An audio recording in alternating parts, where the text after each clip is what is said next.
ഈ സിനിമയുടെ ഒരു ഇമ്പോർട്ടൻറ്റ് പാർട്ട് ഫെയിൽ ആയിട്ടും ഡയറക്ടർ ഈ മൂവി ഒരു മാസ്റ്റർ പീസാക്കി മാറ്റി. ഈ ഡയറക്ടർ വേറെ ആരുമില്ല, സ്റ്റീവൻ സ്പിൽബർഗ് ആണ്. സിനിമ ഏതാണെന്ന് ഞാൻ ഇപ്പോൾ പറയുന്നില്ല, അത് അവസാനം പറയാം. പക്ഷേ ഞാൻ ഈ ഇൻസിഡന്റ് എക്സ്പ്ലെയിൻ ചെയ്യുമ്പോൾ തന്നെ നിങ്ങൾക്ക് സിനിമ ഏതാണെന്ന് മനസ്സിലാവും.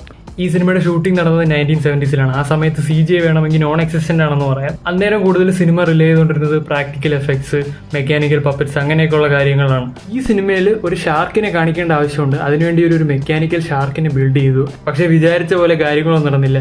ഇവർ ഈ മെക്കാനിക്കൽ ഷാർക്കിനെ കൊണ്ടുവന്നപ്പോൾ തന്നെ ഇതിന്റെ ജോ ബ്രേക്കായി. ഇതിനെ യൂസ് ചെയ്യാൻ പറ്റാത്ത രീതിയിലായി. ഓൾറെഡി ഈ സിനിമയുടെ ഷെഡ്യൂൾഡ് ആയിട്ടുള്ള ഷൂട്ടിംഗ് ടൈം കഴിഞ്ഞു പോയി. ആക്ടേഴ്സിന്റെ ഡേറ്റ് ഒക്കെ തീരാറായി.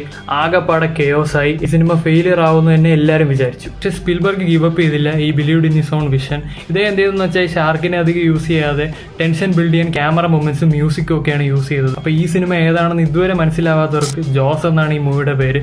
ഞാൻ ഈ പറഞ്ഞ ഫാക്ട്സ് നിങ്ങൾ മൈൻഡിൽ വെച്ചിട്ട് ഈ മൂവി ഒന്നുകൂടെ റീവാച്ച് ചെയ്യണമെങ്കിൽ നിങ്ങൾക്ക് മനസ്സിലാവും. അതിൽ ആദ്യത്തെ കുറേ സമയമൊന്നും ഷാർക്കിനെ കാണിക്കുന്നില്ല.